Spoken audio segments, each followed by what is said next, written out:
What is up, everybody? Welcome back to Four Man Blitz. To my left, we have Kevin Cohn, aka BroadSports. Below me, we have a guest, CommanderChris, and then bottom left, we have BrownsByJaykeb. So, as the guest, Chris, why don't you introduce yourself? Tell the people where they can find you if they like what you say today.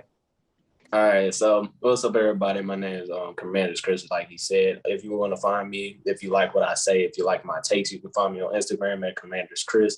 And you can find me on TikTok at CommanderChris. You know what I'm saying? And yeah, I'm here. Hopefully, I drop some good takes for y'all. All right, sweet. All right, so you guys already know Jacob and Broad. Just no point of introducing them. So we have two big topics to talk about today. Two very big things actually happened in the past 24 hours. So we have Deebo Samuel getting a 3-year, $71.6 million contract. And then we have Deshaun Watson being suspended today for 6 games. So we're going to go over to Deshaun first, probably going to be the biggest topic. So Jacobs, as the Cleveland Browns fan, how do you feel about Deshaun Watson getting 6 games suspended? Well, you look at it a point of view as, it could have been 12, it could have been a year. Realistically, I think the suspension should have been 2 games looking at the 3 counts that he violated, but I'll talk about that later. But I'm happy. Our first 4 games on the schedule are very easy, and then it starts to get tougher, especially in that middle pack. So it's going to be nice to have a fresh quarterback week 7. I'm really excited, and I think this is a good thing. It definitely could have been a lot worse. Okay. So, okay. So I'm just gonna go over your schedule really quick for the first 6 games. So you have Panthers, and then you have win. Panthers. I'd give you guys a win there. You have Jets. That I'd give you the Listen. We were talking about this. The Jets. Yes. It's a very young team. There's a lot of new players. They got Breece Hall, Jermaine Johnson, Garrett Wilson. It's going to take time for them to polish and get ready for that NFL. So they're going to be a team that we're going to see that gets progressively better throughout the season. I think the Browns with Brissett will be able to run all over them, and they'll be fine. There's going to be welcome to the NFL moments for these rookies out of their class. So personally, I think we'll be fine. I think that's most likely a game that we are going to win. Okay, and then Steelers, September 22nd. I think that's a win. I don't think the Steelers are going to be that good this year with the quarterback situation they have. Their defense was also garbage last year, other than sacks. Then you have Atlanta, who should be a win. But then you have a tough one with Chargers. Yeah, and that's probably going to be a loss. We look at last year. Baker had a slightly torn labrum at that point, and it was an offensive battle. We went back and forth, and to be honest, that was probably the worst officiated game that I saw go against the Browns that season. It was very bad. But it was a close one. The Browns, should have won that last year. This is more of a losable game than a winnable game, but I don't think it's as lopsided as some people will think.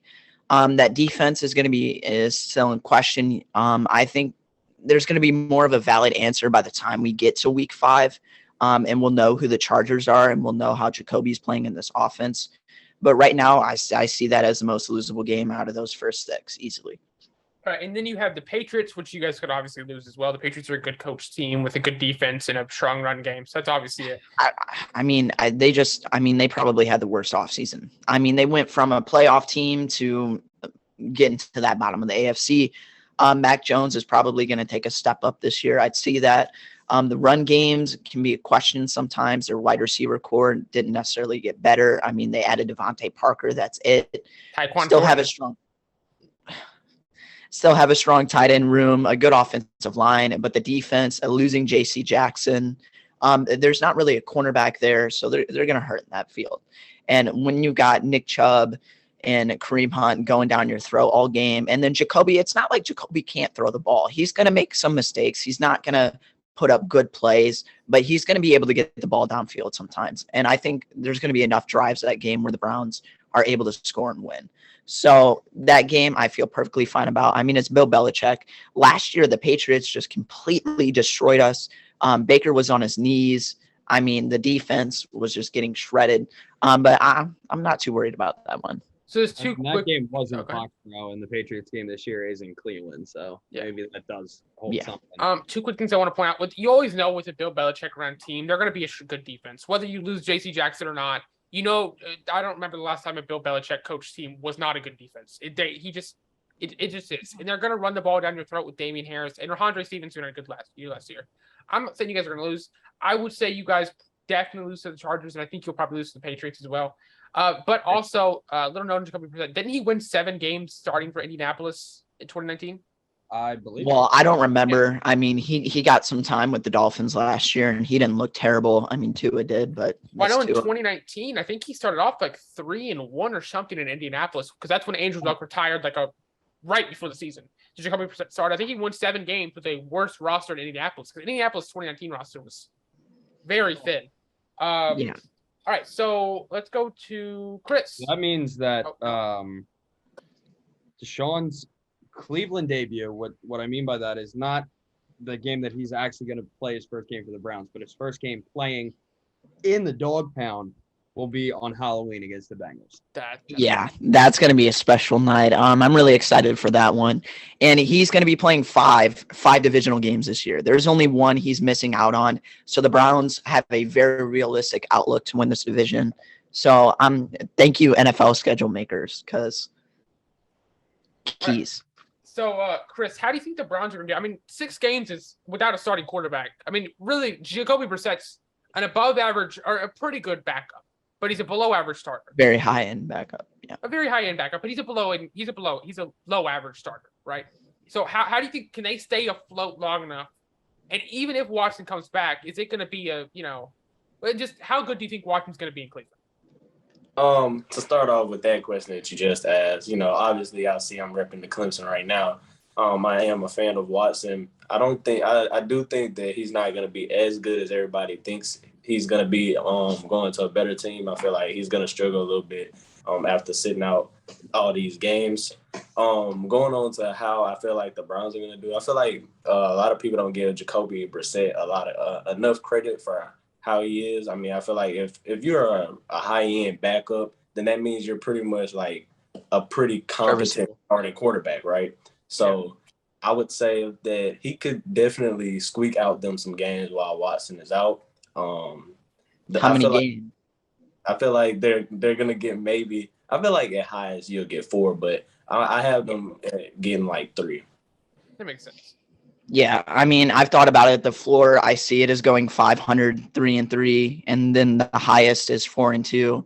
And like I said, that Chargers game, you never know. They are such an inconsistent team sometimes. That offense can put up 50 and then put up 12. You saw what happened when they played Houston last year. They just got killed. I mean, there's a chance. There's a chance to go 5-1. It's unlikely. I think 4-2 is the most realistic, which would be completely fine. Because Deshaun, like you said, Chris, he's probably going to be a little bit rusty. But he's going to be as healthy as he ever can be in his career. And obviously not playing in a long time. There's pros and cons, but one of those pros is just being ready. And he's going to be longer throughout the season. He's going to have more longevity. He's going to be able to throw more passes than these other quarterbacks. So he's going to hop into Baltimore. He's going to play against the Bengals, and then there's a bye week right there. So I think for him, I think it's going to be perfect. Baltimore, if you lose that game, okay, you'll still have another chance against them. And I think that Bengals game at home has to be a win going into the bye, but it's going to be interesting. So I talked to Jacob earlier about this, and I'm going to say this real quick, is even if Jacoby Brissett just plays bad and you go, hopefully not 1-5, but you go 2-4, if Watson starts, you're still going to be okay. Right? Yeah, there's still a high chance. You're probably not going to win the division, but you have some divisional games, and the second half, you got some definitely winnable games, right? You play the Texans, you play the Dolphins, you play the Steelers again. I think the Steelers are going to be bad this year. You also play the Commanders, but they should. You guys should beat the Commanders with Deshaun Watson. That's like week 17. That's a long ways away. Yeah, but I'm just saying if you start 2-4, which I think is probably the worst you could do, you should still be okay. Like you shouldn't be like, our team sucks now. So I do want to ask Broad something really quick. So how do you think Deshaun Watson's going to, because his whole time in Houston, that was a pass-happy system. They never really had a stud running back when Deshaun was there. And they had DeAndre Hopkins. So they threw the ball a lot in Houston. And even his last year in 2020, they threw the ball a lot in Houston. But now we know in Cleveland, they run the ball almost the most in the NFL, right behind Tennessee and Philly. So how do you think Deshaun Watson's going to do transferring from a super pass happy, has 35, 40 passing attempts a game to where he's going to have to make the most of 25, 26, 27 passing attempts a game? I think he's going to transfer into that offense. Yeah, I think it's going to be really interesting, especially because when you look past his suspension, the first 5 games, he's getting thrown right into the fire. Yeah. Because he goes at Baltimore, hosting the Bengals, at the Dolphins, at the Bills, and Tampa. Very so talented that's like defenses. a really hard 5-game gauntlet to be thrown into. But, I mean, he just got Amari Cooper in the trade from the Cowboys. It's going to be interesting to see what he does with a more run-heavy offense compared to a pass-heavy offense. Because I think even at Clemson, I don't think either one of them was very run-heavy or pass-heavy. I think it was more of a hybrid offense. But honestly, we'll just see. But when I look at these first 6 games, I think the Panthers game can kind of be a toss-up because the Browns, which we saw a stat in our group chat this morning, they have not won a opening game of the season since 2004 when they beat the Baltimore Ravens 20-3. Mm-hmm. And Carolina, they have a tendency where they look really good in the beginning of the season, and then they just flood out. Well, CMC's going to be playing that first game. Well, yeah. The Jets, I think that's a win. The Steelers, honestly, I wouldn't take that lightly. Yes, they're going to be bad, but it's also week 3. Their defense is still pretty solid. Their offense took a hit. Yeah. Juju leaving Kansas City and Marquise Pouncey retiring, but still would not take them lightly. Falcons, I think that's an easy win. Chargers, like you said, inconsistent, but I still think that the Chargers pulled that game out. And even the Patriots with Bill Belichick as well. Oh, go ahead. Well, with the Steelers, like I said, out of those first 4, that seems like the biggest inconsistent mark right there. I kind of forgot what I was going to say. Go ahead. Okay, so I think the biggest thing with the Steelers is, the Steelers' run defense is poor, and their pass defense is poor. What they do, and they've always done well for the past probably long time, is they get sacks, they get pressures. Yes. You have T.J. Watt on that edge, right? And you have Highsmith. You have all these really good defensive linemen. You have Cameron Hayward. Yeah. So I think the issue is you're going to see more of not, always Amari Cooper can get open. Is Jacoby Brissett going to be calm enough in the pocket to deliver strikes on the field when you have T.J. Watt bring down your neck?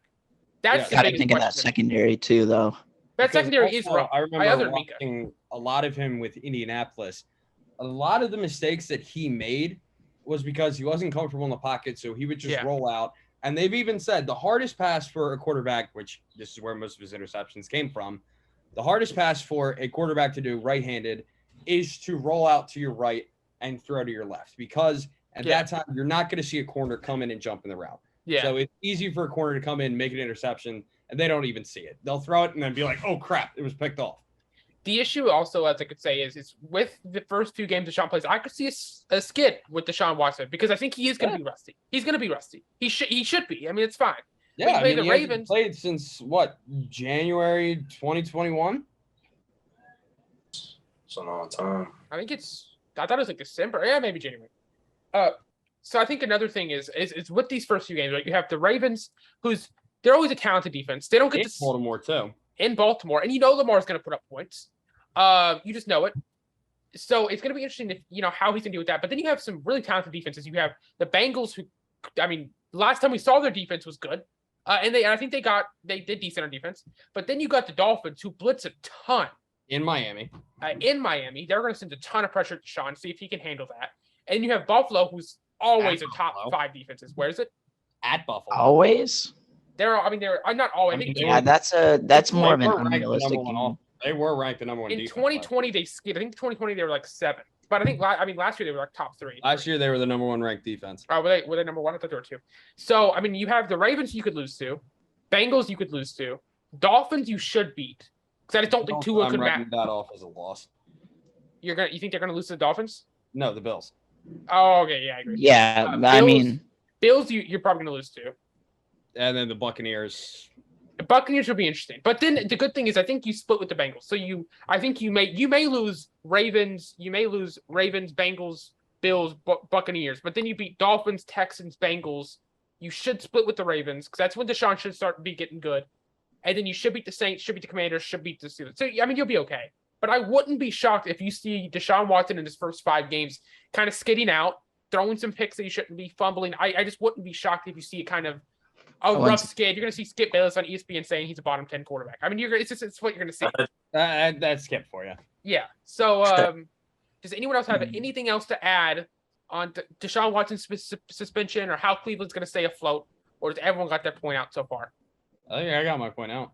We're going to stay afloat. I mean, I like to say that Deshaun's going to be rusty. That's perfectly fine. But, I mean, he's going to get all the time he needs in first-team reps. It's not like looking at it from the perspective, though, he hasn't played an NFL game is fair. But, I mean, if we're looking at somebody like Trey Lance, who only has 2 starts, that's a little bit different because Deshaun has his experience. Yeah. He's played in different systems, and the pressure is going to be taken a little bit off because of our run game. Yeah. So Kevin Stefanski is going to ease him back into football. He's just not going to throw him out there and have him throw 50. The Ravens defense is, I mean, we'll know by that point, but there's a lot of question marks. David Ojabo, I don't think he's going to be playing this season. And then Kyle Hamilton's a question mark.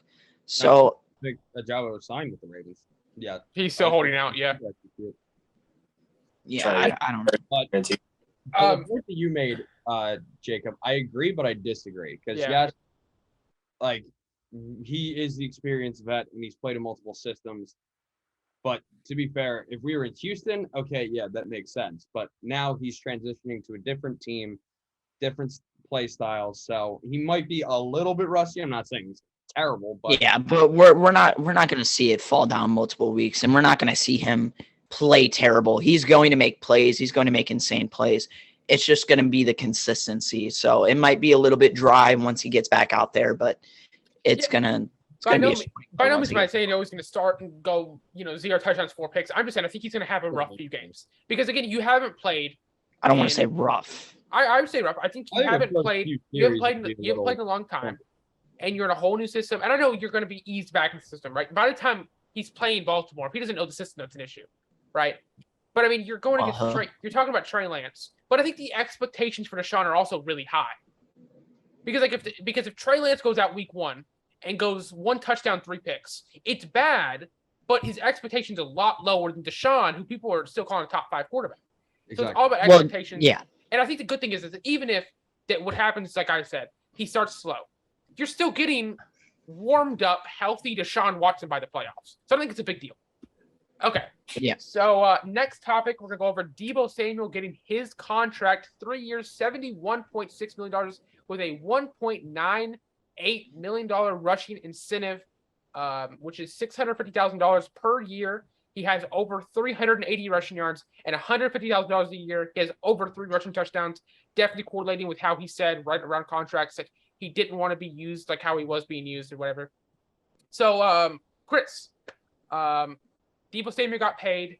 How do you feel about the contract and the incentives, all that?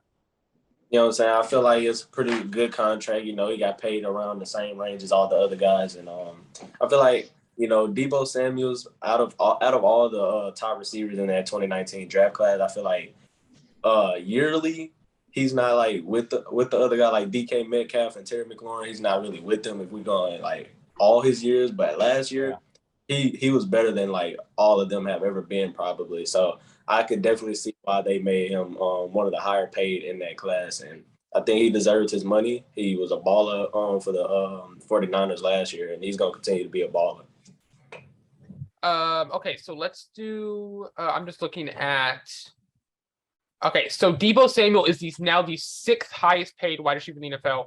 5 is AJ Brown, who got $500,000 more. Cooper Kupp is 4. D-Hop is 3. Tay is 2, and Tyreek Hill is 1. So he is the 2nd highest paid in this class. We'll see what Deontay gets, but I doubt he matches Deebo. So BroadSports having the guy who's 1 spot over Deebo Samuel. How do you feel about Deebo Samuel? Do you think Deebo even should have got more than AJ and what the Eagles paid him? Honestly, I think their values are kind of fair because both of them are where they had like strong seasons. Some of them had kind of bad seasons, like Deebo, his 2020 season. That was mainly because he got hurt. Yeah, but they both had injury issues. He had I would say solid because it wasn't great, but it wasn't bad. rookie season with the 49ers when he went to the Super Bowl, and he had a really good 2021 season. Yeah. A.J. Brown, his year this year was kind of meh, was hurt. 2020, he had a fantastic season. 2019, we didn't really hear much about him. But, like, he's good, though. If we went off, like, the statistics, if you didn't go off of, like, personal opinions, if you went off, like, say, like, statistics and yards, then you would probably say that Terry and DK are the top two, which I don't necessarily agree with. But I do think that I'm glad that all four of them got their money, though, because heading into this, we all knew that they were all going to hold out. Because Terry held out, got his money. Deebo held out, got his money. DK got his money. And AJ got his money with another team via trade. But I think at least they're all in, like, somewhat the same range, which is about, like, 23 to 25 range. So it's solid. You know what is kind of surprising, though, is I think what's funny kind of looking back on it is the 2019 wide receiver class was considered bad. That was considered a bad wide receiver class. Yeah. And all these guys that are getting paid were not even top two taken. I mean, I think what was it? It was N'Keal Harry first. It was Marquise Brown second. 20. It was Marquise Brown at the end of the first, I think, or maybe early second. Yeah, he was because I think the Ravens took that pick from the Eagles. I think that was like 24. It was Marquise then N'Keal. I think N'Keal went one. Was it Marquise first? No, N'Keal went 32 exactly. Oh, okay. Last pick. Then I think it went. Did it go DK next? Then no, AJ went 54th in the second. So it's AJ, then DK, then Terry, or DK and Terry flipped. DK went for Terry for sure. So AJ, DK, Terry, and Deontay's mixed somewhere in there. Never forget the time that the Eagles chose JJ Arcega-Whiteside over DK. I was at a prom. It wasn't my prom. It was one of my friends, and she took me to her prom. I'm sitting around with a bunch of guys. Like, I was friendly with them because I had friends that went to that school, and we can't get the draft on on ESPN because the app was like not working. So I just kept scrolling the website. So the Eagles were up. We're all like, we're getting DK, we're getting DK, we're getting DK. And then we see that and we're like, what the hell was that? He definitely panned out. Yeah, but the ironic thing is the only one to not get paid in that class out of the top guys is Deontay Johnson, and he's also the only one that didn't hold out. So Deontay Johnson, this is my message to you. You might want to stop going to your training camps. You might want to stop going to your practices if you want to get your money, bro. I don't think the Steelers are going to pay him. I think the Steelers drafting George Pickens is a sign of letting him go and rolling with Chase Claypool and Pickens for the future. Yeah, and you also drafted another wide receiver in the third. Calvin Austin. Yeah, you got Calvin Austin as well. Yeah, personally, I think if the Steelers do that, that's a grave mistake that they're making.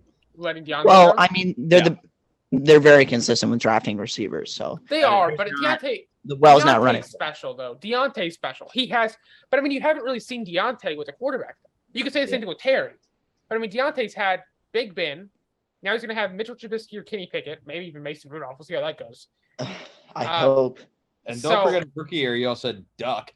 Duck Hodges. It's like we just haven't seen him with anybody. I don't know. I feel like letting him go would be weird, or not weird. It'd just be dumb. Agreed. Because I don't know. I'm unsure on Claypool, and we haven't seen Pickens play a game yet. I like Pickens, but I haven't seen him play a game yet.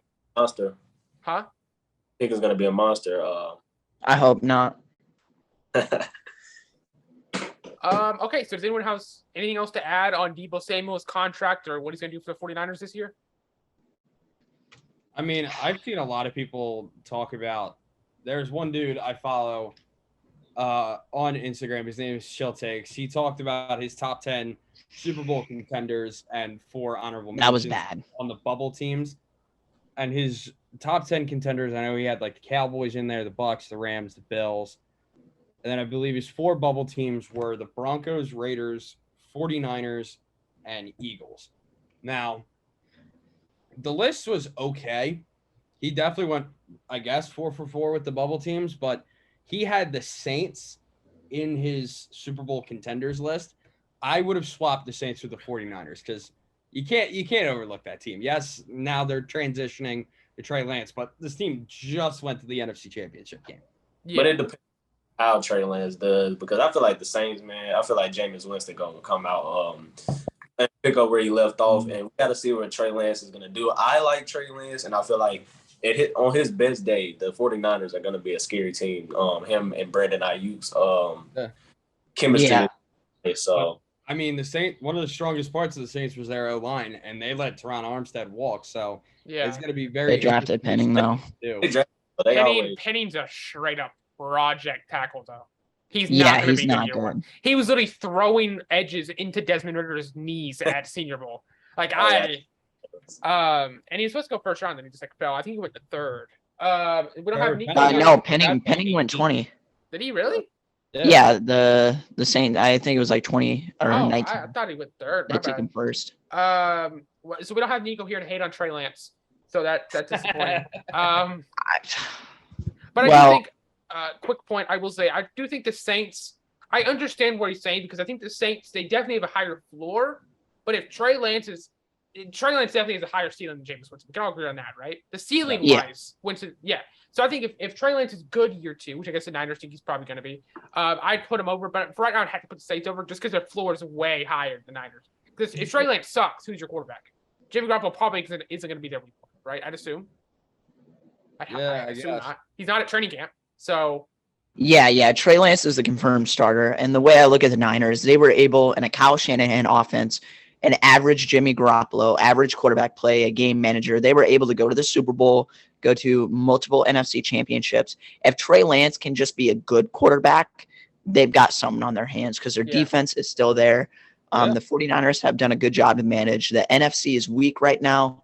You look at the Buccaneers and the Rams and the Packers as those top teams, but the 49ers are probably the 4th most likely to go all the way in the NFC, in my opinion. I would agree. And that run system just weirdly produces like 6th-round running backs. I don't understand. All right, so that's going to wrap up this video. We will see you guys next episode, which is a big episode. We are starting our division overview, starting with the NFC North, Packers, Lions, Bears, and Vikings. So see you guys next episode.